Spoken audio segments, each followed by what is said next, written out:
కొత్త నిబంధనలో సంఘం యొక్క వాస్తవ్యత జ్ఞాపకం చేయబడుతూ వచ్చింది. అలాగే పాత నిబంధనలో దేవుని నివాస స్థలము, దేవుని మందిరము, దేవుని సంఘము అనే విషయాలు సూచాయిగా మనకు కనిపిస్తున్నాయి. మొదటిసారి ఆ మందిర ప్రత్యక్షత ఆదికాండం 28వ అధ్యాయంలో దేవుడు యాకోబుకు బయలుపరిచినాడని మనకు పరిచయం. యాకోబు అంటే మోసగాడే. దేవుడు ఆదాముకు బయలుపరచలేదు ఈ ప్రత్యక్షత, కయీనుకు హేబెలుకు బయలుపరచలేదు, హనోకు నోహలకు బయలుపరచలేదు, అబ్రహాముకు బయలుపరచలేదు, ఇస్సాకు బయలుపరచలేదు. సామాన్యమైన యాకోబు లాంటి వానికి బయలుపరచడం దేవుని యొక్క ఏర్పాటు. ఎందుకు అని మనం ప్రశ్నించలేము, జవాబు కూడా చెప్పలేము. అది దేవుని యొక్క సార్వభౌమ అధికారం. దేవుడు తన చిత్తవృత్తి చొప్పున సమస్త క్రియలు చేయించున్నాడు. అందుకే ఆదికాండం 28 అలాంటి రమ్యమైన దేవుని మందిరం యొక్క దృశ్యాన్ని మనసుకు ఆవిష్కరిస్తుంది. ఆదికాండం 28వ అధ్యాయము విశిష్టమైనది. కనీసం 5 కారణాలు చెప్పవచ్చు. మొదటి కారణము, యాకోబు దేవుణ్ణి కలుసుకున్న మొదటి స్థలం. Jacob met God for the first time. అప్పుడు దాకా మరి ఎందుకో దైవ కుటుంబంలోనే పుట్టాడు, ఇస్సాకు లాంటి మంచి విధేయత కలిగిన కుటుంబంలోనే పుట్టాడు, కానీ ఎందుకో దేవునితో ఆయనకు అంత సంబంధం ఉన్నట్లు వాక్యంలో మనం చూడం. రెండవది, దేవుడు నిచ్చిన రూపంలో మానవ కోటి కొరకు యేసు ప్రభువుని ఎలాంటి సిద్ధపరుస్తాడో చెప్పబడిన స్థలం. Ladder set on the earth, భూమి మీద వేయబడిన నిచ్చిన. మూడవది, ఇదే మొదటిసారి యోహాను 1:51 ప్రస్తావించబడింది. దాని గురించి ఈ సంగతులు రాయబడుతూ వచ్చినాయి. నాలుగో విషయము, యాకోబు తలగడగా చేసుకున్న రాతిని తీసి దాని కొన మీద నూనె పోసి ఇది దేవుని మందిరం మగునని దానికి పేరు పెడుతూ వచ్చిన. Pillow shall become a pillar. ఐదవది, ఆఖరిది, యాకోబు దేవునికి అక్కడ మొరక్కుబడి చేసుకున్నాడు. బైబిల్లో మొరక్కుబడి అనే మాట మొదటి ఇక్కడే కనిపిస్తుంది. కానీ కనీసం ఈ 5 కారణాలు బట్టి 28వ అధ్యాయం ఆదికాండం విశిష్టమైనదని మనం గుర్తించవచ్చు. ఈ బ్యాక్గ్రౌండ్ నాకంటే మీలో కొంతమందికి బాగా పరిచయం అనుకుంటా. యాకోబు వయస్సు అప్పటికి 77 సంవత్సరాలు, పెళ్లి కాలేదు. బెర్షెబా నుండి హారాను వైపు పరుగులు తీస్తున్నాడు. వాళ్ళమ్మ సలహాను ఆధారం చేసుకుని ఎందుకు ప్రాణాన్ని అరిచేతిలో పెట్టుకొని ప్రయాణం ఆరంభించవలసింది అని అంటే, తన తండ్రి అయిన ఇస్సాకు ద్వారా తన అన్నకు రావాల్సిన ఆశీర్వాదాన్ని ఆయనే చేజిక్కించుకున్నాడు. అది అన్నకు తెలిసింది ఏశాకు. అందుకే యాకోబుని చంపాలని పన్నాగం పన్నాడు. అలా కుటుంబ సమస్యలన్నీ మొదట తల్లికే తెలుస్తాయి. కుటుంబ సమస్యలు తెలుస్తాయి, కుటుంబంలో అక్కర్లు కూడా తెలుస్తాయి. ఎలాగ వాళ్ళు స్పందిస్తారు అనేది ఆధారపడింది. కనుక ఆమె ఎందుకో వేరే విధానంలో స్పందించింది. ఏశావుతో మాట్లాడుతానులే, సెట్ చేస్తాను అని చెప్పలేకపోయింది. బహుశా ఎందుకు అలాగ చెప్పలేకపోయింది అని అంటే ఏశావు వాళ్ళ అమ్మ మాట స్టేజ్ ఇచ్చేయి దాటిపోయాడేమో. చెప్పినా కూడా వినే రకం కాదు. నేను చెప్పినా వింటూ మీ నాన్నగారు చెప్పినా వినడు, మా ఇద్దరు చెప్తే అసలే వినడు. కనుక అంత ఇంత వినేది నువ్వే కనుక విననోని పట్టుకొని సాధించడానికంటే వినేవాడిని పట్టుకొని సమస్య పరిష్కరించుకోవడం మేలు కదా అని అనుకునిందే మా తల్లి. ఇతరులైన సమస్యలు ఉండాలని కోరుకోదు కదా, సమస్య పరిష్కారం కావాలని కోరుకుంటుంది. అది దైవికమైన పరిష్కారమా భౌతికమైన పరిష్కారమా అనేది వారికి అప్పుడు వెలిగేదాన్ని బట్టి ఆధారపడి ఉంటుంది. ఈమెకు వెలిగింది. విచిత్రం ఏంటంటే ఎవరికైనా వెలిగేది మొదటి సమస్య వచ్చిన వెంటనే స్త్రీలకు వాళ్ళ పుట్టినిల్లే వెలుగుతుంది. అదేమో కానీ వాళ్ళ నాయన వాళ్ళ అన్నగారే గుర్తొచ్చినారు ఆమెకి.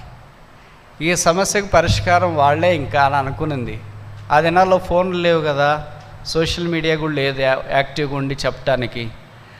అందుకనే కుమారుని అక్కడ పంపిస్తే పోలేదా, వాళ్ళు చూసుకుంటారు కదా, మేనమామ చూసుకోకుండా ఇంకెవరు చూసుకుంటారు. లోకంలో తెలుగులో ఒక సామెత కూడా ఉంది కదా, తండ్రి తర్వాత తండ్రి అంతటి వాడు మేనమామ.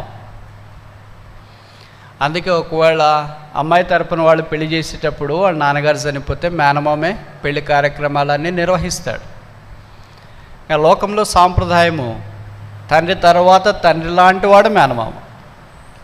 అందుకని యాకోబు మంద దృష్టి కలిగిన వాడు ఇంకా ఏశావునేమి నియంత్రించలేడని తెలిసి యాకోబుని పంపించడానికి నిశ్చయం చేసుకునింది. యాకోబు పిలిచి సంగతి చెప్పింది. నయానో భయానో యాకోబు ఒప్పుకున్నాడు. అక్కడి నుండి బయలుదేరుతూ వచ్చినాడు. This the saddest departure in the family. కుటుంబంలో ఇది విషాదకరమైన నిష్క్రమణ. విచిత్రమేమో తెలుసా, నాకు తెలిసి తిరిగి ఎప్పుడు యాకోబు వాళ్ళ అమ్మ చనిపోయినప్పుడు వచ్చినట్లు గుర్తులేదు. That was first and final. మనం చేసే తీర్మానాలు ఎలాగుంటాయి చూడండి. మనోడే మన భౌతిక గాయానికి పూడ్చడానికి వీలు లేనంత తీర్మానాలు చేసిన. కానీ వాళ్ళ నాన్న చనిపోయినప్పుడు మాత్రము, ఇస్సాకు చనిపోయినప్పుడు యాకోబు ఏశావులు కలిసి సమాధి చేసినట్లు వాక్యంలో మనకు తెలుసు. యాకోబు ఇప్పుడు బయలుదేరి దాదాపు 100 కిలోమీటర్ మనించండి 1000 కిలోమీటర్ల ప్రయాణం. ఆ 1000 కిలోమీటర్ల ప్రయాణాన్ని చిన్న అడుగుతో ఆరంభించినాడు. ఒక స్థలానికి వెళ్ళిన తర్వాత రాత్రి అయింది. అడవి, ఈ దినాల్లో మాదిరి జీపీఎస్ లేదు, డైరెక్షన్ చూపించడానికి సహాయం చేసేవారు లేరు, ఆదుకునేవారు లేరు. ఏకాక అరణ్య ప్రయాణం. జాన్ బనియన్ అనే భక్తుడు ఇంగ్లాండ్ దేశంలో బెడ్ఫోర్డ్ చెరసాల్లో ఉన్నప్పుడు దేవుడు ఆయనకు కొన్ని దర్శనాలు చూపిస్తే ఆయన చేతిలో నుండి జాలవారిన అపూర్వమైన కళాఖండం యాత్రికుని ప్రయాణం. బహుశా యాత్రికుని ప్రయాణానికి యాకోబు యాత్ర ఒక మూలమై ఉండొచ్చు. యాకోబు ఇప్పుడు యాత్ర ప్రయాణించినాడు. ఒక స్థలానికి చేరిన తర్వాత రాత్రి అయింది. ఒక రాత్రిని తీసుకుని తలగడగా చేసుకున్నాడు. ఎందుకంటే కొంతమందికి తలగడ లేకపోతే నిద్ర రాదు, కొంతమందికి తలగడ ఉంటే నిద్ర రాదు. తలగడ అంటే తలదిండు, పిల్లో. యాకోబు పిల్లో ఉంటేనే నిద్ర వస్తుంది అనుకున్నాడు. కానీ అలాంటి పరిస్థితుల్లో కూడా ఆయనకి నిద్ర వచ్చిందంటే గొప్ప సంగతి. మనకేం చిన్న చిన్న వచ్చినా కూడా నిద్ర పట్టదు రాత్రిపూట.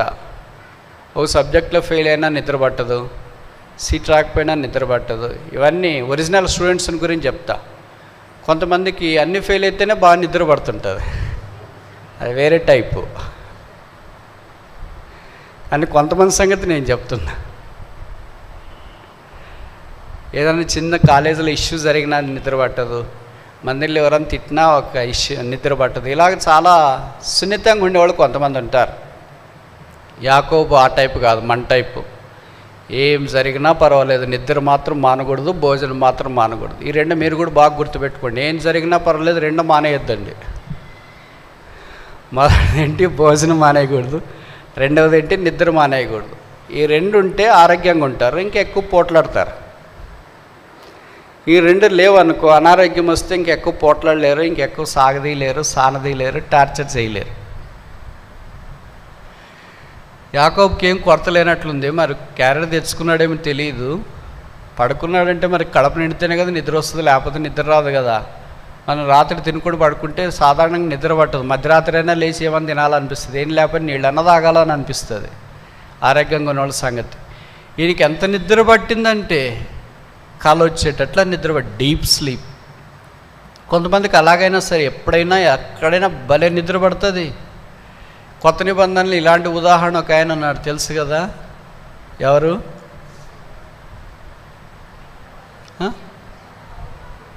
మీకు తెలుసు పేరు బాగా, కానీ చెప్పట్లేదు. పేతురు. ఆయన యేసుప్రభు వారు రాత్రి అప్పగించబడిపోతున్నాడు, సస్తాడు, ఇంకా ఆయన మనకు దొరకడన్నా కూడా తోటలోకి తీసుకెళ్తే ఫుల్ నిద్రపోయినాడు. చూడండి, మన పక్కన ఉన్నోళ్ళు, మనతో 3.5 సంవత్సరాలు ఉన్నోళ్ళు వెళ్ళిపోతున్నారు, ఇంకా దొరకరు అన్నప్పుడు నిద్ర పడుతుంది అండి. మీరు చాలామంది విద్యార్థులు హాస్టల్లో చదువుతుంటారు కదా, బీటెక్ కదా, 4 years కదా, లాస్ట్ రోజు వచ్చిందనుకో, అందరు రేపు ఎవరి దారిని వాళ్ళు వెళ్ళిపోతారంటే రాత్రి నిద్ర పట్టుకుని ఉంటారు. ఇంక అట్లే వాళ్ళకి తెలియకోకుండా జరుగుతుంది అది.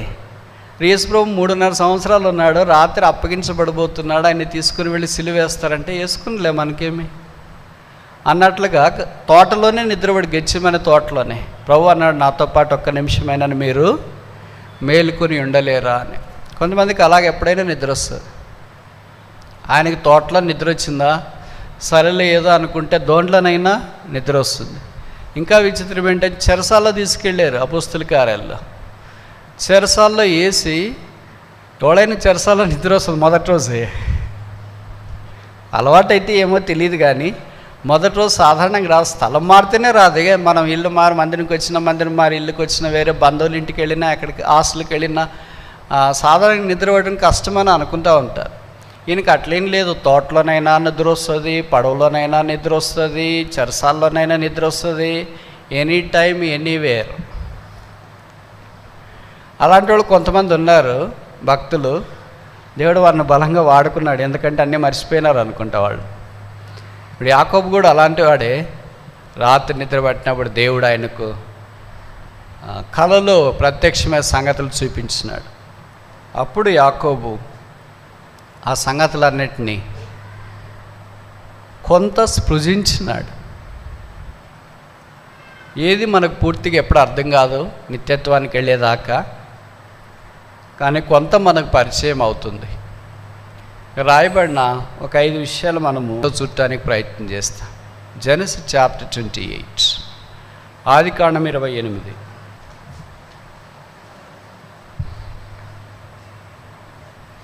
వర్స్ 12. అప్పుడు అతడు ఒక కల కనెను, అందులో ఒక నిచ్చిన భూమి మీద నిలుపబడి ఉండెను, దాని కొన ఆకాశమును అంటెను, దాని మీద దేవుని దూతలు ఎక్కుచు దిగుచు ఉండేరి. అప్పుడు ఒక్క కల కనెను. కళ, దేవుని మందిరంలో దేవుని గురించిన సంగతులు దేవుడు చూపించినాడు కళలో. కొంతమంది అనుకుంటారు ఇప్పుడు కూడా దేవుడు కళల ద్వారా మాట్లాడతాడని. మాట్లాడవచ్చు అరుదుగా, కానీ ప్రతిరోజు కళ ద్వారా మాట్లాడు, ప్రతిరోజు దర్శనం ద్వారా మాట్లాడరు. చాలామందికి ఉన్న అభిప్రాయం ఇది, దేవుడు నాకు ఏదైనా కళలో చూపిస్తాడు బ్రదర్ అని అంటారు. అలా కొంతమంది నా దగ్గరకు కూడా వచ్చి చెప్పినారు, బ్రదర్ నాకు ఒక కళ వచ్చింది అని. పర్లేదులేండి మీ దగ్గర పెట్టుకోండి అంటే, లేదు బ్రదర్ మిమ్మల్ని గురించే అన్నారు. నన్ను గురించి నేనే కళలు నమ్మను, మరి మీకు ఎలాగొచ్చింది అని అంటే, అవును బ్రదర్ వచ్చింది, మీకు చెప్తున్నాం ఎందుకంటే మీరు ప్రార్థన చేసి జాగ్రత్తగా ఉంటారని. ఏమి కళ అంటే చెప్పేది మనకు తెలుస్తుంది కదా మొదటే, మీరు తొందరగా చనిపోతారని కళ వచ్చింది బ్రదర్ అని. వస్తుందండి ఇలాగ ఎవరికైనా వచ్చింది అనుకో, వచ్చి నా దగ్గర చెప్పాల్సిన అవసరం ఉందండి. అలాంటి వాళ్ళు కొంతమంది ఉంటారంటే వాళ్ళ మైండ్ గేమ్ ఆడుతుంటారు వాళ్ళకి తెలియకుండానే. రాజకీయాల్లో వాళ్ళే కొన్ని చెడ్డ కళలు రావచ్చు మీకు, ఎవరో మీ ఇంట్లో వాళ్ళు చనిపోయినట్లు, అమ్మ చనిపోయినట్లు, నాన్న చనిపోయినట్లు. అవన్నీ వాస్తవాలు కాదు. ఉదయం లేచిన వెంటనే మళ్ళీ అవేం భర్తకి భార్యకి పిల్లలకి చెప్పాల్సిన పని లేదు. మనం అందరు చనిపోయినట్టు కళ వచ్చిందిరా అని చెప్పొద్దండి. వస్తుంటాయి పోతుంటాయి మామూలే. చెప్పి మీరు కలవరం ఉంచుకొని మీ ఇంట్లో వాళ్ళని కలవరం పెట్టి, ఇరుగు పొరుగు కలవరం పెట్టి, అందరికి వాట్సాప్ పెట్టేసి మేమంతా చచ్చిపోతామంట, దేవుడు మాకు ముందే మాట్లాడేసినాడు, అంత క్రియేట్ చేయొద్దండి హిస్టరీ. మనకేమో ఇలాంటి కళలు వస్తాయి. యాకోబుకేమో పడుకుంటే మరి సాధారణంగా సైకాలజీ ప్రకారం 2 రకాలైన కళలు రావాలా. మొదటి కళ ఏం రావాలా, అని అంటే ఆయన పరుగులు తీస్తున్నాడు కదా, అన్న భయానికి ప్రాణాన్ని అరచేతిలో పట్టుకొని, కనుక అన్న ఆయన తరంతున్నట్లు పరిగెత్తి అన్నకు దొరికినట్లు, అన్నయ్య వెనక నుండి వచ్చి కత్తితో పొడిచినట్లు, అబ్బా మమ్మీ అని కింద పడిపోతున్నట్లు, ఇంకా చనిపోయినానా లేదని కళ్ళ తెరిస్తే అరణ్యంలో ఉన్నట్లు కళ రావాలి. అది రాలేదు. రెండోది ముందుకు వెళ్తున్నాడు కదా, మామగారికి 2 అందమైన కూతుళ్ళు ఉన్నారు, మేనమామ 2 అందమైన కూతుళ్ళు అంటే రాత్రి నిద్ర పట్టుకోకుండా ఉంటుంది ఆయనకి. కానీ నిద్ర పట్టింది. ఆ కూతుర్లు ఎవరో వచ్చినట్లు, ఈయన ఇష్టపడినట్లు, పెళ్లి చేసుకున్నట్లు, దేవుడు వారికి కుమారుని ఇచ్చినాడు. కుమారుడు పెరిగి పెద్దోడే డాడీ అని దగ్గరికి వచ్చినట్లు, ఈయన ఎత్తుకున్నట్లు కళ రావాల. విచిత్రం ఏంటంటే ఈ 2 రాలేదు. దేవుడు తన మందిరాన్ని గురించిన ప్రత్యక్షత అనే కళ ఆయనకు అనుగ్రహించిన. సరే, ఇప్పుడు నేను కొన్ని ప్రశ్నలు అడుగుతా, జవాబు చెప్పండి. మీ అందరికీ తెలుసు అవి, కాకపోతే మిమ్మల్ని కొద్దిగా నిద్రపోకుండా ఉంచడానికి ఒక చిరు ప్రయత్నం. బైబిల్లో కళలు కన్నవారు ఎంతమంది? మొదటి ప్రశ్న. పాత నిబంధనలో ఎంతమంది? రెండో ప్రశ్న. మూడో ప్రశ్న, కొత్త నిబంధనలో ఎంతమంది? బైబిల్లో మొదట ఎవరికి కళ వచ్చింది? బైబిల్లో ఆఖరిగా కళ కన్నవారు ఎవరు? మనకు ఇలాంటి మంచి కళలు వస్తాయా రావా? 5 ప్రశ్నల్లో జవాబు ప్రార్థన చేసుకొని చెప్పండి. మొదటి ప్రశ్న, బైబిల్లో కళలు కనిన వారు ఎంతమంది? How many dreamers are mention in the scriptures? మీరు చెప్తారా, నేను చెప్పనా? పాత నిబంధనలో ఎంతమంది? కొత్త నిబంధనలో ఎంతమంది? మొదట కళ కన్న వ్యక్తి ఎవరు? ఆఖరిగా బైబిల్లో కళ కన్న వ్యక్తి ఎవరు? మనకి ఇలాంటి కళలు వస్తాయా రావా? ఈ క్వశ్చన్కి మాత్రం, ఈ ప్రశ్నకు మాత్రం జవాబు నా దగ్గర ఉంది, మీ దగ్గర కూడా ఉంది. వస్తాయా రావా? రావు. మనకు వచ్చే కళలన్నీ వేరే వాళ్ళకి టెర్రర్, హారర్. యాకోబుకు మంచి కళ వచ్చింది. సరే, మీరు చెప్తారు, నేను చెప్పమంటారా? బైబిల్లో కళలు కన్నవారు కనీసం 14 మంది. 14 dreamers are mention in the Bible. పాత నిబంధనలో 11 మంది, కొత్త నిబంధనలో కనీసం 3. ఇప్పుడు మొదట బైబిల్లో కళ కన్న వ్యక్తి ఎవరు అమ్మా? యాకోబు. Incorrect. Joseph. Double incorrect. Guess. దానియేలు. కళలు కన్న వారిలో ఒకడు, కానీ మొదటి వ్యక్తి కాదు. Double incorrect. Abraham. Double incorrect. 21వ అధ్యాయం ఆదికాండం.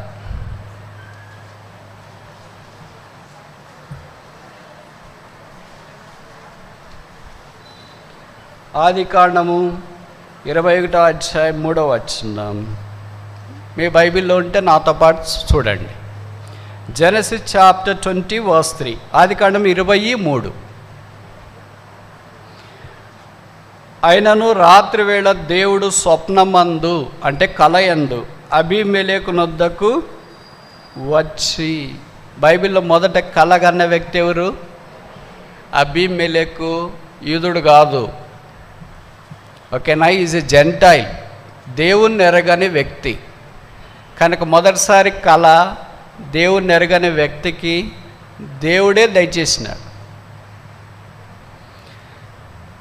శారాన్ని తీసుకొని వచ్చినాడు కదా, ఆమెను భద్రపరచాలి కదా. ఎందుకు శారాన్ని భద్రపరచాలా? ఒకవేళ శారా పాడైతే ఏంటి? ఒక స్త్రీ పాడవుతుంది కాదు అక్కడ. దేవుని నిబంధన శారా ద్వారా ఇస్సాకు, ఇస్సాకు ద్వారా యాకోబు, యాకోబు ద్వారా యూదా, యూదా ద్వారా దావీదు, దావీదు ద్వారా లోకరక్షకుడని యేసు ప్రభు, ఆయన ద్వారా మనమందరం. ఈ దేవుని యొక్క ప్రణాళిక అంతా చెడపటానికి సాతాను శారాన్ని పాడు చేస్తే చాలు అని అనుకున్నాడు. దేవుడు ఆ ప్రణాళిక అంతా నెరవేర్చడానికి అబీమెలెకు దగ్గరికి వెళ్ళి సంగతి ఏంటో వాస్తవం తెలియజేయడానికి ఇష్టపడ్డాడు. మనం ఎప్పుడూ ఒక వ్యక్తిని ఒక వ్యక్తిగానే చూస్తాం. దేవుడు శారాను ఒక శారాగా, ఒక స్త్రీగా చూడలేదు. దేవుడు శారాలో మనందరినీ చూచినాడు యేసు ప్రభు ద్వారా. ఇలాంటి సందర్భంలో మరి కళ లేకపోతే అలాంటి మనుషుడు ఎలాగ మారుతాడంటారు మీరు? మారే రకమేనా? దేవుడు ఆయనకు ప్రత్యక్షమై హెచ్చరికలు జారీ చేసినట్లు వాక్యంలో మనం చూస్తున్నాం. ఆఖరిది కొత్త నిబంధనలో మనందరికి బాగా పరిచయం. ఎవరికి వచ్చింది అమ్మా? యోసేబా? చెప్పండి, కరెక్టే చెప్తారు, తప్పు చెప్పరు, చెప్పాలి కానీ. యోసేబ్ incorrect, John incorrect. John had no dreams, he had visions. Dream is different from vision and vision is different from dream. Akka? Paul had no dreams, only visions. Peter had no dreams, only visions. They are high profile people. Inka kalalante low level anamata. Dream and vision ante high level. పౌలు అందుకే అపోస్తుల కార్యాల్లో రాస్తాడు కదా 26:19లో, అగ్రిపరాజా, ఆకాశం నుండి కలిగిన ఆ కల కాదు, ఆ దర్శనమునకు నేను అవిధేయుడను. Very good. మొదటి కళ రాజుకు వచ్చింది, ఆఖరి కళ అధికారినికి వచ్చింది. మొదటి కళ పురుషునికి వచ్చింది బైబిల్లో, ఆఖరి కళ స్త్రీకి వచ్చింది. మొదటి కళ స్త్రీని తప్పించడానికి పురుషునికి వచ్చింది, ఆఖరి కళ పురుషుని తప్పించడానికి స్త్రీకి వచ్చింది. మొదటి కళ వచ్చిన తర్వాత ఆ ప్రకారం దేవుడు శారాన్ని కాపాడాడు. ఆఖరి కళ పురుషుడైన యేసుప్రభువాన్ని తప్పించడానికి పిలాతు భార్యకు వచ్చింది కళ. అందుకే పిలాతు భార్య ఒక ఉత్తరం రాసి పిలాతుకు పంపించింది, ఆ నీతి మందిని జోలికి వెళ్ళొద్దు అని. సాధారణంగా భార్య మాట వినని వాళ్ళు ఎవడు ఉంటారండి? ఉంటారా? ఉన్నారంటే పిలాతులు అంటాడే, అంటే ధైర్యంతో ఉన్నాడు కాదు, పక్కన ఆయనకు పట్టుకుంది ఎక్కువ. దాన్ని తప్పించుకోలేక యూదులకందరూ భయపడి యేసును సిలువ వేయటానికి అప్పగించారు. ఇప్పుడు మొదటి కలనా ఆఖరి కలనా? పిలాతు భార్య, కొంతమంది బైబిల్ పండితులు అంటారు, యేసును నమ్మి యేసు కొరకు సాక్షిగా జీవించి ప్రభు కొరకు ప్రయాసపడింది అని అంటారు. మనకు తెలియదు బైబిల్ చరిత్ర, కానీ వాస్తవం ఏంటంటే పిలాతును బట్టి ఆమె కూడా క్రైస్తవేతరాలేమో అనే అనుమానం మనకు కలుగుతుంది. అదే వాస్తవమైనప్పుడు మొదటి కళ క్రైస్తవేతడికి వచ్చింది, బైబిల్లో ఆఖరి కళ కూడా క్రైస్తవేతనికి వచ్చింది. కనుక నేను ఇలాగ చెప్పినానని మీరు ఇందాక కొన్ని పేర్లు చెప్పారు కదా, పౌలు, పేతురు, యోహాన్, వీళ్ళంతా కళలు దాటి వెళ్ళారు. కళలు దాటి వెళ్ళిన వాళ్ళకి ఏమొస్తాయి? దర్శనాలు వస్తాయి. అంటే మీరు కూడా అనవచ్చు, బ్రదర్ మేము కూడా ఆ స్టేజ్ దాటినాం, మాకు కూడా దర్శనాలు వచ్చినాయని. అంత వట్టిదే. మీకు వచ్చే దర్శనాలు వాళ్ళని కొట్టు, వీళ్ళని కొట్టు, దొంగలు పడ్డారు, దొంగలు మనల్ని తరుమున్నారు, ఇలాంటి భవిష్యత్తు వస్తుంటాయి. అవి కాదు దర్శనాలు. దర్శనం అంటే రాబో దాని కొరకే ప్రభు మనల్ని ఎలాగ సిద్ధపరుస్తాడో కొన్ని విషయాలు ప్రత్యేకమైన వ్యక్తులకు దేవుడు చూపించి నడిపిస్తాడు. That's called vision. సామెతలో చెప్పబడింది, where there is no vision people perish. దేవోక్తి లేని ఎడల, దర్శనం లేని ఎడల ప్రజలు నశిస్తారు. దార్శనికత కొంతమంది అంటారు కదా, తెలంగాణ కొరకు విషన్ ఉంది నాకు, 2100వ సంవత్సరానికి తెలంగాణ ఒక దేదీప్యమైన రాష్ట్రంగా తయారు చేయాలి. That's vision. అంటే ఏంటి? చాలా దూరంగా వాళ్ళు ఆలోచిస్తారు, ఏం చేయాలా, ఎలాగ చేస్తే ఇది నెరవేరుతుంది. That is called vision.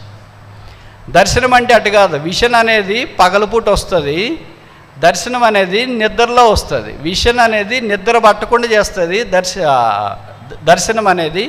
కళ అనేది కళకు ముందు నిద్ర వచ్చింటుంది, కళ తర్వాత కూడా నిద్ర వస్తుంది. అందుకే కొంతమంది అంటారు కదా, నాకు రాత్రి కళ వచ్చింది కానీ మర్చిపోయినాను. ఎట్ట మర్చిపోతావు? మళ్ళీ నిద్రపోయినా. ఆ దానియేలు గ్రంథంలో రాయబడింది, యాకోబుకు వచ్చిన కళ దేవుని మందిరానికి వచ్చిన కళ.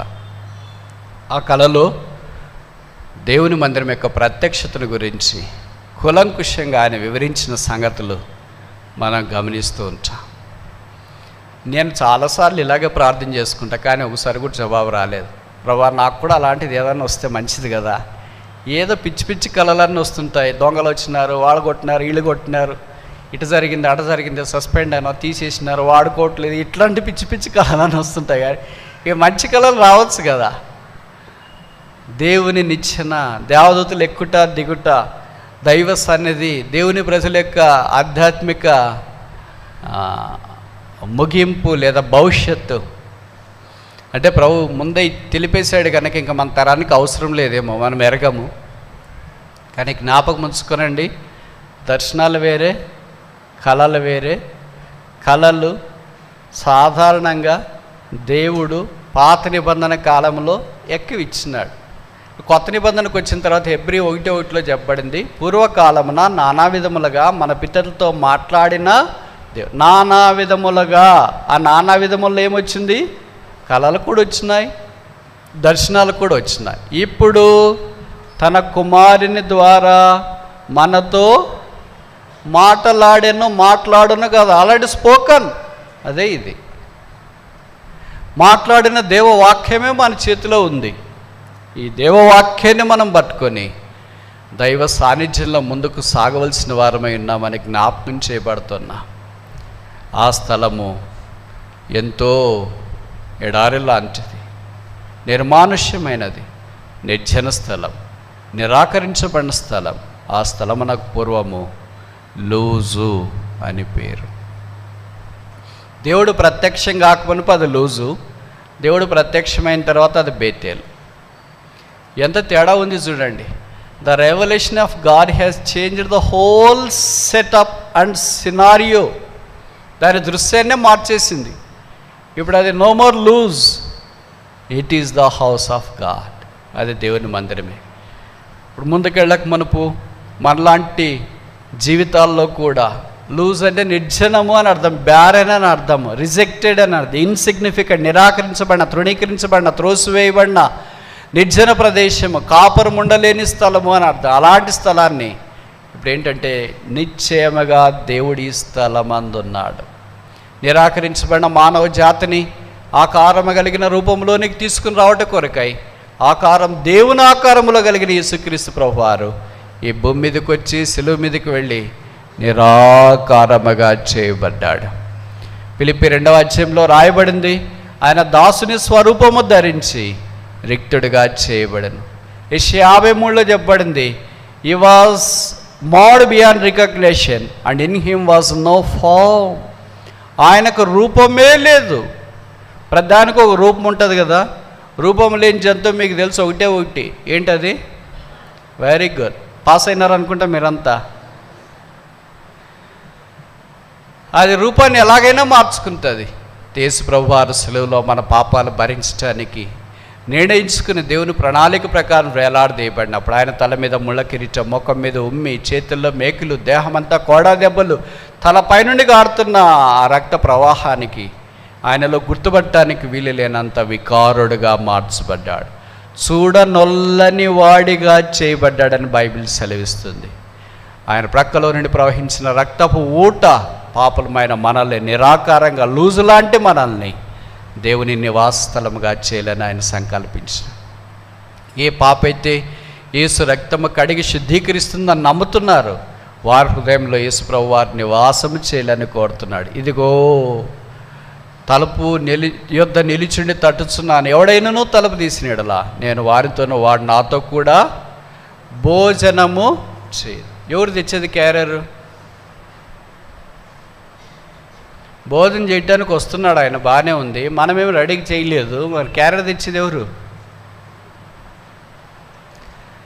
ఎవరు చేసి పెడతారు?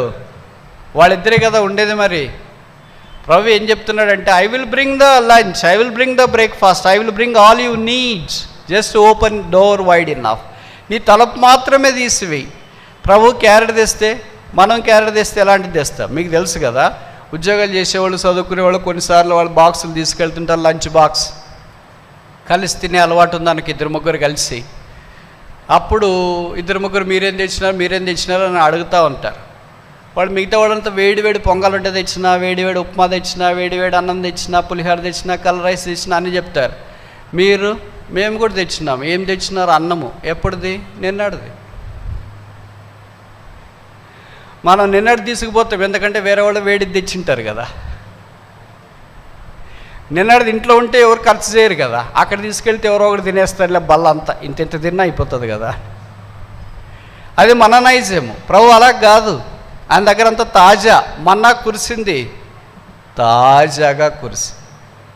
ఆయన ఏది ఇచ్చినా తాజాగా ఇస్తాడు, ఏది ఇచ్చినా విస్తారంగా ఇస్తాడు, ఏది ఇచ్చినా అధికంగా ఇస్తాడు. అందుకే పేతురు రాస్తూ వచ్చినాడు, సమస్తమును ధారాళముగా దయచేయు దేవుడు. క్యారెట్ తీసుకుని వచ్చేది ఆయనే, మీరు తలపు తీస్తే మన ఇద్దరు కలిసి భోజనం చేస్తామని ప్రభు సెలవిస్తున్నాడు. చూడండి, ఇలాంటి వాళ్ళు ఎవడం దొరుకుతారా మనకి? రోజు ఉదయం భోజనము, మధ్యాహ్నం భోజనము, రాత్రి భోజనము, స్నాక్ ఇవన్నీ ఏర్పాటు చేసేవాళ్ళు. ప్రతిరోజు ఆయనే క్యారెట్ తీస్తాడంట, ప్రతిరోజు తలుపు తీయడమే. నేను వారితో సహవాసం చేస్తా, అది ఉచితం. అదే దేవుని మందిర సంఘానికి ఆరంభం. ప్రభు మనల్ని అలాగ చేయలేని కోరుతున్నాడు. కొత్త నిబంధనలు యేసు ప్రభు యొక్క రక్తం ద్వారా కడగబడి పరిశుద్ధపరచబడిన వారు. మత్తయి 18:20 ప్రకారం, ఎక్కడ 2-3 నా నామమున చేరియెత్తురో అక్కడ నేను వారి మధ్య ఉంది. ప్రభు మన మధ్యలో ఉండటానికి కొరకు వచ్చిన. అందుకే పాత నిబంధనలో ఆయా స్థలాల్లో దేవుడు నివాసం ఉంటూ వచ్చినాడు, ఆయా వ్యక్తుల మధ్యలో, గుడారాల మధ్యలో నివాసం ఉంటూ వచ్చినాడు. కొత్త నిబంధనకు వచ్చిన తర్వాత కొరింథీ పత్రిక 3:16 అనుకుంటా, know you not that you are the temple of God and the Holy Spirit dwelleth in you. మీరు దేవుని ఆలయమై ఉన్నారనియు, దేవుని ఆత్మ మీలో నివసించున్నాడని మీరు ఎరగరా? ఇప్పుడు యేసు ప్రభు యొక్క రక్తం ద్వారా కడగబడిన ప్రతి పాపి యొక్క హృదయము దేవాలయం. అదే దేవుని మందిరం. పరిశుద్ధాత్ముడు అక్కడే నివసిస్తున్నాడు.